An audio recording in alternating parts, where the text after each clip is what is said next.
Hello friends, ఈ రోజు అయితే సింహాచలం గుడికి అయితే వచ్చామన్నమాట. ఇంకా మధ్యాహ్నం అయినా సరే గుడి అయితే అస్సలు ఖాళీ లేదనమాట. వీకెండ్స్ అయితే ఎలాగే ఉంటది, గుడి అస్సలు ఖాళీ ఉండదు. ఇంకా సింహాచలం కూడా చాలా అందంగా ఉంటది. ఎప్పుడంటే మీరు కొండపైకి మెట్లు ఎక్కుతూ వస్తే ఇంకా కొండపై నుంచి ఊరంతా కనిపిస్తుంది. అప్పుడు సూపర్ వ్యూ అయితే ఉంటది అనమాట. ఇంకా అలా నేను కూడా కొండపై నుంచి అలా మెట్లు ఎక్కుతూ వచ్చాను అనమాట. ఇంకా వచ్చిన తర్వాత కొండ ఎక్కకుండా బస్సుల మీద కూడా రావచ్చు. ఇంకా దర్శనం విషయానికి వస్తే 300, 100 రూపాయలు ఫ్రీ దర్శనం అయితే ఉన్నాయి అనమాట. ఇంకా మేమైతే 300 దర్శనానికి అయితే వెళ్ళాం. పక్కనే టికెట్లు అయితే ఇస్తారు అనమాట. గుడి పక్కనే దేవుడిని దర్శనం చేసుకున్న వెంటనే పక్కనే ప్రసాదం ఇస్తారు, పులిహారం సూపర్ గా ఉంటది. నేనైతే 2-3 సార్లు తింటాను. మీరు ఒకసారి అయినా తినండి తప్పకుండా. ఇంకా దర్శనం చేసుకుని వచ్చిన తర్వాత కొండ దిగిన వెంటనే కాస్త ముందుకెళ్లి భైరవ టెంపుల్ అని అడిగితే ఎవరైనా చెప్తారు. ఇప్పుడైతే మనం అక్కడికి వెళ్తున్నాం అనమాట.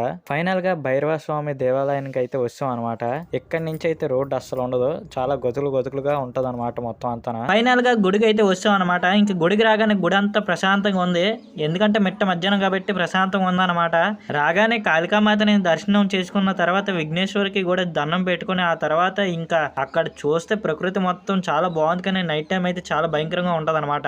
ఎందుకంటే ఈ గుళ్ళో ఉన్న విగ్రహానికి స్టార్టింగ్ అయితే సాధువులు ఎక్కువ పూజలు చేసేవారు అనమాట.